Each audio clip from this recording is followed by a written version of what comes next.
मेरे प्यारे देशवासियों, नमस्कार।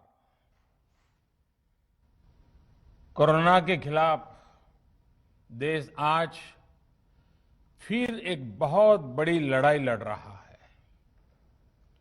कुछ सप्ताह पहले तक स्थितियां संभली हुई थी और फिर एक कोरोना की दूसरी वेव तूफान बनकर आ गई। जो पीड़ा आपने सही है, जो पीड़ा आप सह रहे हैं, उसका मुझे पूरा एहसास है। जिन लोगों ने बीते दिनों में अपनों को खोया है, मैं सभी देशवासियों की तरफ से उनके प्रति संवेदनाएं व्यक्त करता हूं।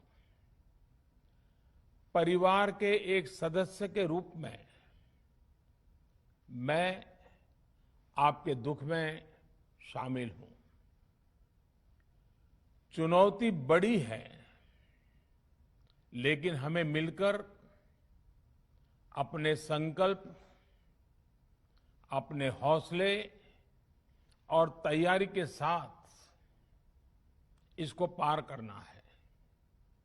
साथियों, अपनी बात को विस्तार देने से पहले मैं देश के सभी डॉक्टरों, मेडिकल स्टाफ, पैरामेडिकल स्टाफ, हमारे सभी सफाई कर्मचारी भाई बहन, हमारे एम्बुलेंस के ड्राइवर्स, हमारे सुरक्षा बल, पुलिसकर्मी, सभी की सराहना करूंगा। आपने कोरोना की पहली वेव में भी अपना जीवन दांव पर लगाकर लोगों को बचाया था। आज आप फिर इस संकट में अपने परिवार, अपने सुख, अपनी चिंता छोड़कर दूसरों का जीवन बचाने में दिन रात जुटे हुए हैं। साथियों, हमारे शास्त्रों में कहा गया है, त्याज्यम न धैर्यम विदुरेऽपि काले, अर्थात कठिन से कठिन समय में भी हमें धैर्य नहीं खोना चाहिए। किसी भी परिस्थिति से निपटने के लिए हम सही निर्णय लें, सही दिशा में प्रयास करें, तभी हम विजय हासिल कर सकते हैं। इसी मंत्र को सामने रखकर आज देश दिन रात काम कर रहा है। बीते कुछ दिनों में जो फैसले लिए गए हैं, जो कदम उठाए गए हैं, वो स्थिति को तेजी से सुधारेंगे। इस बार कोरोना संकट में देश के अनेक हिस्से में ऑक्सीजन की डिमांड बहुत ज्यादा बढ़ी है। इस विषय पर तेजी से और पूरी संवेदनशीलता के साथ काम किया जा रहा है। केंद्र सरकार, राज्य सरकारें, प्राइवेट सेक्टर, सभी की पूरी कोशिश है कि हर जरूरतमंद को ऑक्सीजन मिले। ऑक्सीजन प्रोडक्शन और सप्लाई को बढ़ाने के लिए भी कई स्तरों पर उपाय किए जा रहे हैं। राज्यों में नए ऑक्सीजन प्लांट्स हो, 1 लाख नए सिलेंडर पहुंचाने हो, औद्योगिक इकाइयों में इस्तेमाल हो रही ऑक्सीजन का मेडिकल इस्तेमाल हो, ऑक्सीजन रेल हो, हर प्रयास किया जा रहा है। साथियों, इस बार जैसे ही कोरोना के केस बढ़े, देश के फार्मा सेक्टर ने दवाइयों का उत्पादन और बढ़ा दिया है। आज जनवरी फरवरी की तुलना में देश में कई गुना ज्यादा दवाइयों का प्रोडक्शन हो रहा है। इसे अभी और तेज किया जा रहा है। कल भी मेरी देश की फार्मा इंडस्ट्री के बड़े जो प्रमुख लोग हैं, उसके जो एक्सपर्ट लोग हैं, उनसे बहुत लंबी चर्चा हुई है। प्रोडक्शन बढ़ाने के लिए हर तरीके से दवाई कंपनियां की मदद ली जा रही है।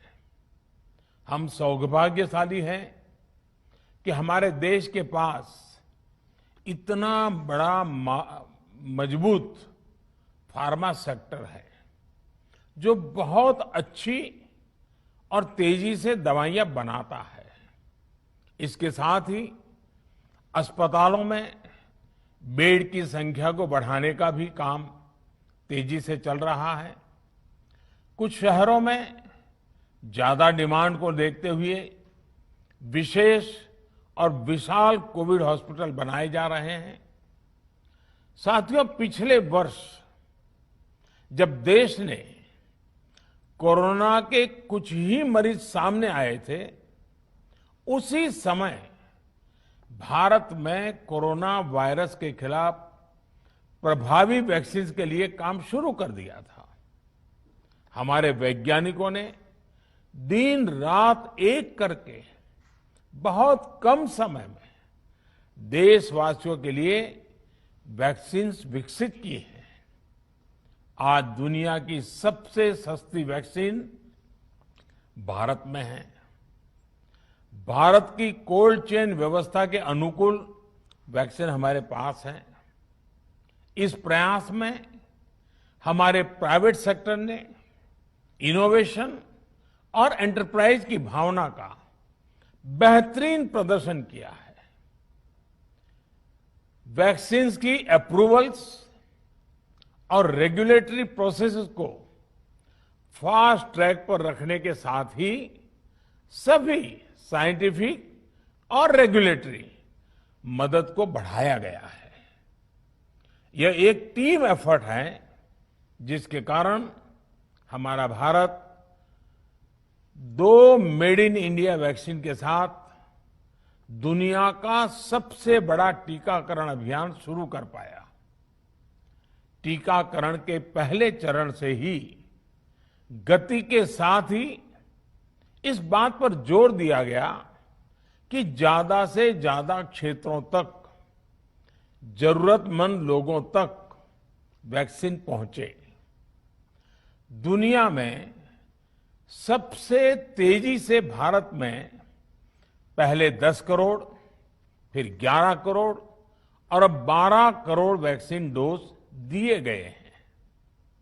आज कोरोना से इस लड़ाई में हमें हौसला मिलता है कि हमारे health care workers, frontline corona warriors और सीनियर सिटीजन्स के एक बड़े हिस्से को वैक्सीन का लाभ मिल चुका है। साथियों, कल ही वैक्सीन को लेकर हुए एक और अहम फैसला भी हमने किया है। 1 मई के बाद से 18 वर्ष के ऊपर के किसी भी व्यक्ति को वैक्सीनेट किया जा सकेगा। अब भारत में जो वैक्सीन बनेगी उसका आधा हिस्सा सीधे राज्यों और अस्पतालों को भी मिलेगा।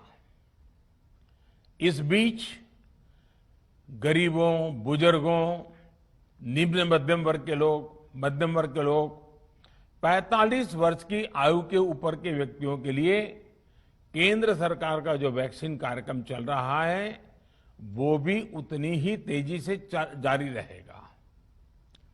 पहले की तरह ही सरकारी अस्पतालों में मुफ्त वैक्सीन मिलती रहेगी, जिसका फायदा, जैसा मैंने कहा, हमारे गरीब परिवार हो, हमारे मध्यम वर्ग, निम्न मध्यम वर्ग के परिवार हो, वो उनका लाभ उठा सकेंगे। साथियों, हम सभी का प्रयास जीवन बचाने के लिए है, और जीवन बचाने के लिए तो है ही,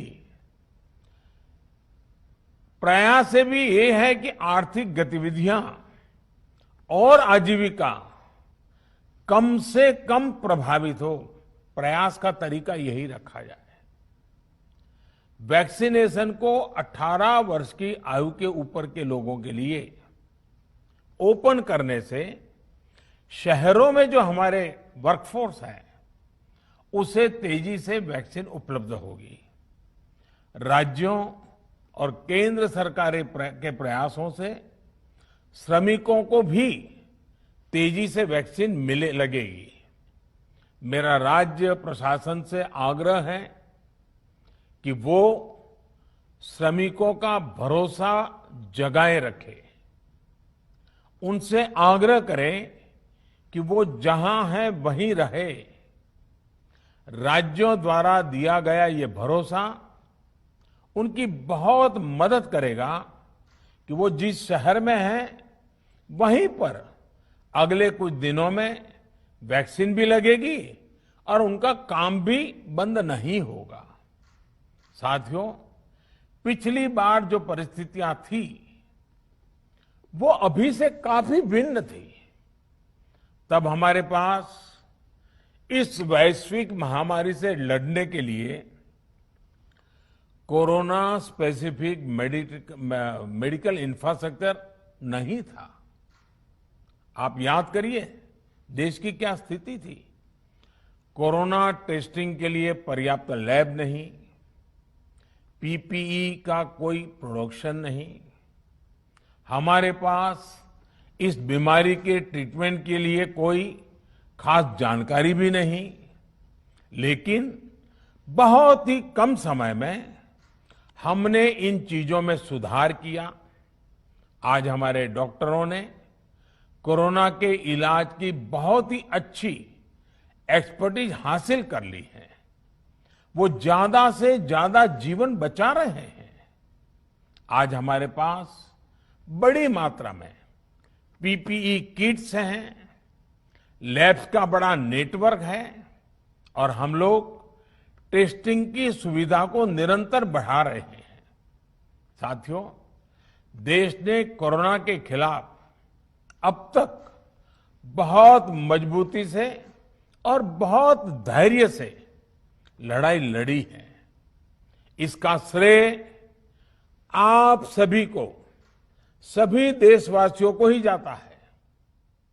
अनुशासन और धैर्य के साथ कोरोना से लड़ते हुए आप देश को यहां तक लाए हैं। मुझे विश्वास है जन भागीदारी की ताकत से हम कोरोना के इस तूफान को भी परास्त कर पाएंगे। आज हम अपने चारों ओर देख रहे हैं कि कैसे कई लोग, कई सामाजिक संस्थाएं जरूरतमंदों तक मदद पहुंचाने में दिन रात जुटे हैं।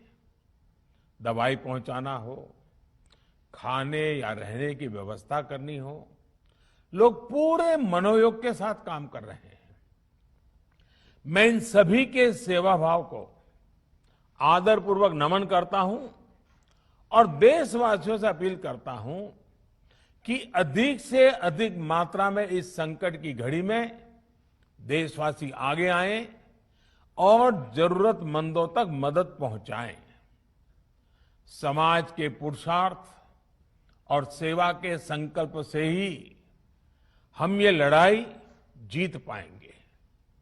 मेरा युवा साथियों से अनुरोध है कि वो अपनी सोसाइटी में, मोहल्ले में, अपार्टमेंट्स में छोटी छोटी कमेटियां बनाकर कोविड अनुशासन पालन करवाने में मदद करें।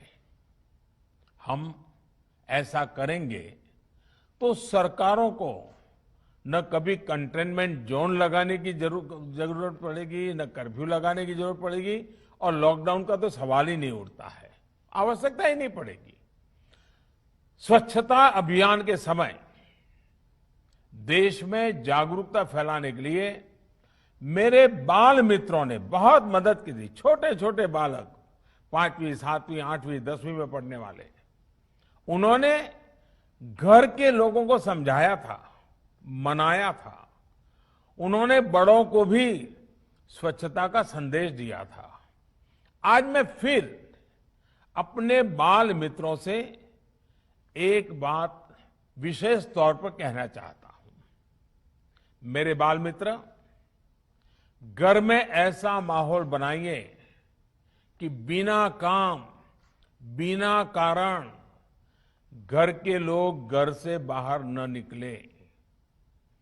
आपकी जीत बहुत बड़ा परिणाम ला सकती है। प्रचार माध्यमों से भी मेरी प्रार्थना है कि ऐसे संकट की घड़ी में वो लोगों को सतर्क और जागरूक करने के लिए जो प्रयास कर रहे हैं उसे और बढ़ाएं। इसके साथ ही इसके लिए भी काम करें कि डर का माहौल कम हो सके, लोग अफवाह और भ्रम में न आए। साथियों, आज की स्थिति में हमें देश को लॉकडाउन से बचाना है। मैं राज्यों से भी अनुरोध करूंगा कि वो लॉकडाउन को अंतिम विकल्प के रूप में ही इस्तेमाल करें। लॉकडाउन से बचने की भरपूर कोशिश करनी है और माइक्रो कंटेनमेंट जोन पर ही ध्यान केंद्रित करना है। हम अपनी अर्थव्यवस्था की सेहत भी सुधारेंगे और देशवासियों की सेहत का भी ध्यान रखेंगे। साथियों, आज नवरात्रि का आखिरी दिन है। कल रामनवमी है और मर्यादा पुरुषोत्तम श्री राम का हम सभी को यही संदेश है कि हम मर्यादाओं का पालन करें। कोरोना के इस संकट काल में कोरोना के बचने के जो भी उपाय है, कृपया करके उनका पालन 100% करिए। दवाई भी, कड़ाई भी, इस मंत्र को कभी भी भूलना नहीं है। ये मंत्र जरूरी है, वैक्सीन के बाद भी जरूरी है। रमजान के पवित्र महीने का भी आज 7वां दिन है। रमजान हमें धैर्य, आत्मसंयम और अनुशासन की सीख देता है। कोरोना के खिलाफ जंग जीतने के लिए अनुशासन भी, उसकी भी उतनी ही जरूरत है। जब जरूरी हो तभी बाहर निकले। कोविड अनुशासन का पूरा पालन करें। मेरा आप सभी से यही आग्रह है। मैं आपको फिर ये भरोसा देता हूं, आपके इस साहस, धैर्य और अनुशासन के साथ जुड़कर आज जो परिस्थितियां हैं उन्हें बदलने में देश कोई कोर कसर नहीं छोड़ेगा। आप सभी स्वस्थ रहें, आपका परिवार स्वस्थ रहे, इसी कामना के साथ मैं अपनी बात समाप्त करता हूं। आपका बहुत बहुत धन्यवाद।